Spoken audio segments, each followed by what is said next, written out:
Europe 1. Il est 8h15, on retrouve Patrick Cohen pour un débat sur la loi anti-fake news. Oui, faut-il une loi pour lutter contre les fausses informations en période électorale ou pour reprendre le nouvel intitulé du texte, pour lutter contre la manipulation de l'information? Bonjour Naïma Mouchou. Bonjour. Vous êtes député LREM du Val d'Oise, rapporteur de la proposition de loi qui sera débattue aujourd'hui. Face à vous, le vice-bâtonnier du barreau de Paris. Bonjour Maître Basile Adair. Bonjour. Vous nous direz ce qui vous semble inutile ou dangereux dans ce texte. D'abord Naïma Mouchou, expliquez-nous ce que pourrait recouvrir la notion d'information fausse ou manipulée qui pourrait donc être sanctionnée ou retirée par un juge. Alors, la fausse information, c'est finalement une notion assez simple en droit. Elle n'est pas simple dans l'intitulé du texte, là, non, pour l'instant. Effectivement. Elle n'est pas simple, elle continue à évoluer parce qu'il y a eu énormément de discussions. Vous le savez, il y a eu beaucoup de débats à l'Assemblée nationale. Mais dans l'idée... la fausse information, c'est l'information qui repose d'abord sur un fait, puisqu'il n'est pas question de sanctionner les jugements de valeur ou les opinions qui circulent sur les réseaux sociaux. Et ce sont toutes les informations inexactes ou trompeuses. Voilà, donc ça c'est la définition générale. Ça c'est ce que vous voulez introduire aujourd'hui dans le texte de loi, parce qu'aujourd'hui c'est pas tout à fait ça. Hein. Absolument, absolument, mais c'est vrai que la inexacte ou définition, trompeuse. oui, et la définition sera finalisée à l'issue du vote de la loi ce soir, cette nuit. Maître Basile Adair, cette définition pourrait vous convenir ? Non. Je pense que cette loi est impraticable. Précisément, et d'abord à cause de cette définition qui ne voudra rien dire et qui va laisser tellement d'incertitudes et d'aléas dans un domaine où il faut aller avec beaucoup de précautions, surtout dans l'urgence dans laquelle le juge sera saisi. Donc pour moi c'est une loi de circonstance, impraticable et sans doute dangereuse. Impraticable. Expliquez-nous, donnez-nous un exemple. Qu'est-ce que une information fausse elle est fausse. Non, justement, cet homme est mort. Non, il n'est pas mort. Elle est fausse. Vous savez, il faut souvent des mois d'enquête au juge pour dire si une information est vraie ou fausse, pour vérifier un fait. Donc en 24 heures, saisir un juge des référés qui ne sera pas nécessairement compétent pour qu'il vienne dire ce fait est vrai ou faux, par exemple celui d'un candidat à une élection qui aurait des comptes offshore. Vous savez, il faut beaucoup de vérifications pour savoir si c'est vrai ou si c'est faux, ou si tel candidat a employé dans des conditions illicites certains membres de sa famille. On peut sans doute pas trancher ça en 24 heures. Et si le juge vient nous dire, écoutez, parce qu'en plus la loi ne nous dit même pas qui doit rapporter la vérité, et s'il vient nous dire après avoir été saisi, écoutez, moi la fausseté elle ne me paraît pas évidente, il va sans doute authentifier une nouvelle qui est peut-être fausse. Donc cette loi, à mon avis, à rebours sera encore pire que la situation qu'on veut combattre. On est dans le cadre préélectoral, d'une campagne électorale, puisque c'est dans les 3 mois qui précèdent le scrutin que le juge des référés pourrait être saisi. Et donc une accusation est portée, par exemple, mon concurrent possède un compte dans un paradis fiscal, dans un compte offshore, aux Bahamas par exemple. Naïma Mouchou, qu'est-ce que... On vérifie, on ne vérifie pas, on considère que par principe c'est faux et inexact et donc l'information doit être retirée? Attention à ne pas tout mélanger ici.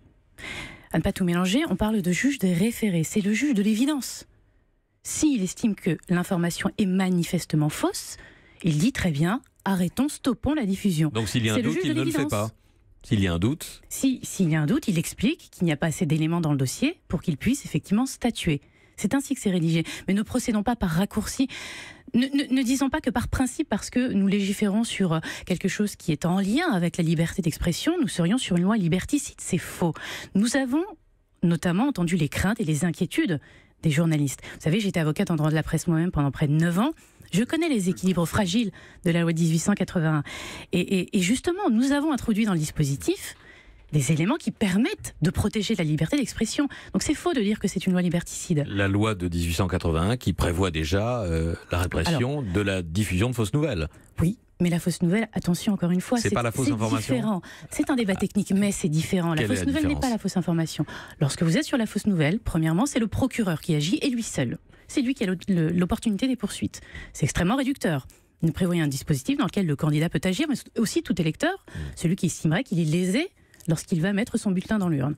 Ensuite, la fausse nouvelle n'est sanctionnée que s'il s'agit d'une première divulgation de la fausse nouvelle. En matière de fausse information sur les réseaux, c'est impossible de déterminer si c'est une première diffusion ou pas. C'est une différence énorme. Et le dernier point également, c'est que dans la fausse nouvelle, vous êtes dans le trouble à la paix publique. C'est une notion extrêmement resserrée qui est définie par la jurisprudence et qui ne pourrait pas s'appliquer sur la fausse information. Pas dans tous les cas. Maître Basile Adair, vous connaissez bien ce genre de dossier aussi, donc il y a un plus, on peut élargir le champ de la fausse information.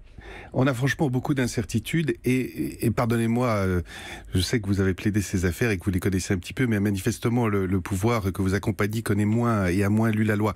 Il y a dans la loi, dans le code électoral, déjà tout ce qu'il faut, et notamment la diffamation accélérée prévue par la loi de 80. En 48 heures, le juge doit statuer lorsqu'un candidat à une élection est mis en cause de manière diffamatoire. Et dans cette hypothèse, c'est à celui qui a diffamé de rapporter la preuve de la vérité. On est dans un débat connu, bien encadré, et pour lequel la loi a déjà prévu dans les 48 heures de statuer, et un tribunal, c'est-à-dire 3 juges qui sont compétents. Là, on ne sait pas qui va pouvoir le saisir, on ne sait pas qui doit rapporter la fausseté ou la vérité, c'est pas prévu. Donc, franchement, je vois mal le juge des référés nous dire, dans les cas que vous venez d'évoquer, par exemple, écoutez, là, ça me paraît vrai, ça me paraît faux, c'est vraisemblable, c'est pas susceptible d'être prouvé. Franchement, je sais pas où on va. En tout cas, il me paraît certain qu'à partir du moment où tout le monde serait recevable, à partir du moment où il aurait un intérêt à agir, on pourrait imaginer des associations d'électeurs, de citoyens qui disent, là, cette information me paraît fausse, je saisis le juge des référés, et si celui-ci, comme je le pense, ne peut pas statuer, il va authentifier en creux certaines informations qui manifestement sont fausses. Donc je pense que cette loi, elle va à l'encontre de ce qui est souhaité par le pouvoir. À l'encontre de ce qui est souhaité, mais allons plus loin, Maître Basile Ader. Est-ce que vous voyez dans l'intention originelle de ceux qui... vous savez, des gouvernants en l'occurrence, oui, l'affaire a bonnes intentions, mais est-ce que vous y voyez de la malveillance? Ah non, sûrement pas. Sûrement pas. Je vois simplement que ce pouvoir, à nouveau, fait des lois de circonstance parce qu'il y a quelque chose qui a déplu au premier d'entre eux. Et je pense que c'est pas la méthode de légiférer, surtout en cette matière. Non, je veux dire qu'il y a une bonne chose qui est proposée, d'ailleurs qui existe dans d'autres pays, c'est l'obligation faite par les plateformes d'indiquer les informations sponsorisées, qui deviennent en fait une forme de publicité, de réclame, mais pas vraiment. Et ça, c'est quelque chose qu'on pourrait faire dans une petite loi à part et mettre en œuvre, qui me paraît tout à fait souhaitable. Mais franchement, le reste, c'est totalement, je pense, impraticable. Je continue. Naïma Mouchou, votre réponse, et puis j'aimerais que vous puissiez vous appuyer sur un exemple, récent ou pas, d'une campagne électorale polluée par une fausse information qui pourrait être combattue par la loi que vous soutenez et dont vous allez discuter aujourd'hui. Vous savez, parce que je suis consciente, de par mon expérience professionnelle, des enjeux et des équilibres entre le droit d'avoir une information éclairée, transparente, et la liberté d'expression, je ne légifère qu'en responsabilité, évidemment. Je considère que cette loi, elle est utile. Elle est utile parce que le monde a changé depuis le temps de l'imprimerie. Aujourd'hui, on est des millions à travers le monde à pouvoir en un clic diffuser, répondre, critiquer. C'est très facile. Alors c'est une avancée extraordinaire pour le débat démocratique, mais c'est aussi un vrai danger pour la démocratie. Exemple. Alors, d'une information qui a été dangereuse pour la démocratie. Effectivement. Mais je voudrais aussi insister sur un point. Mais les exemples concrets, c'est qu'aujourd'hui, vous pouvez avec 5 000 €, vous achetez 20 000 contenus haineux. Vous pouvez avec 2 600 € vous procurer 300 000 followers. Avec quelques centaines d'euros, vous pouvez avoir des contenus sponsorisés. Ça donne quoi? Ça donne, par exemple, sur le référendum qui s'est tenu en Espagne, sur la Catalogne et l'indépendance, ça donne des images qui sont diffusées sur les réseaux sociaux de violences entre des manifestants et des manifestants indépendantistes et des policiers, qui sont des images de 2012.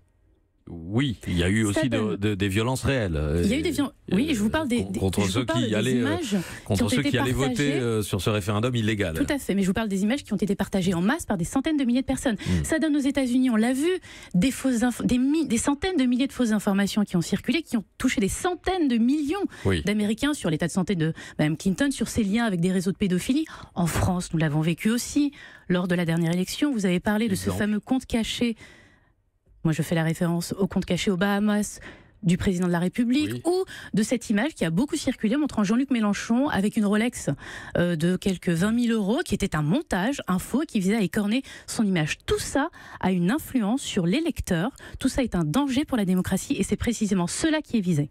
Sur ces exemples, Maître Basile Ader, il y a déjà dans la loi toutes les mesures permettant d'agir promptement, et y compris s'agissant d'un compte Obama, c'est forcément une diffamation, de faire dans les 48 heures. Je ne comprends pas pourquoi il ne l'a pas fait un procès en diffamation. Il aurait obtenu un jugement condamnant le diffamateur. Si c'est des images pédophiles, vous avez tout dans la loi. Si vous avez un montage, il y a un délit de montage qui existe déjà dans le code pénal. Donc il suffit de se référer. Avec la rapidité du référé. Absolument.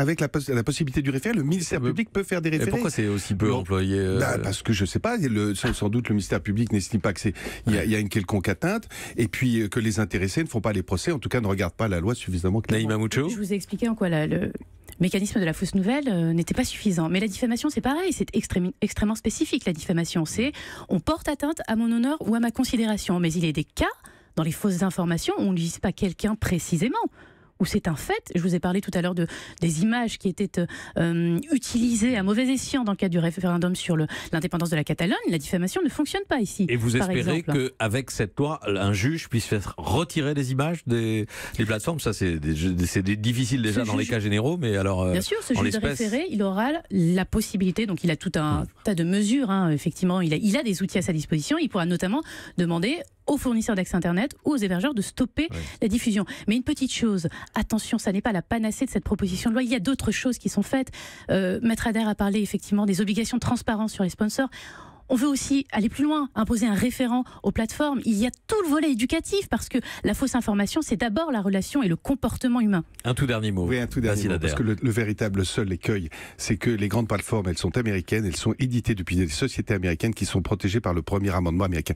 Donc, on ne peut rien faire contre eux. Ils ignorent les décisions françaises, ils ignorent l'application de la loi française.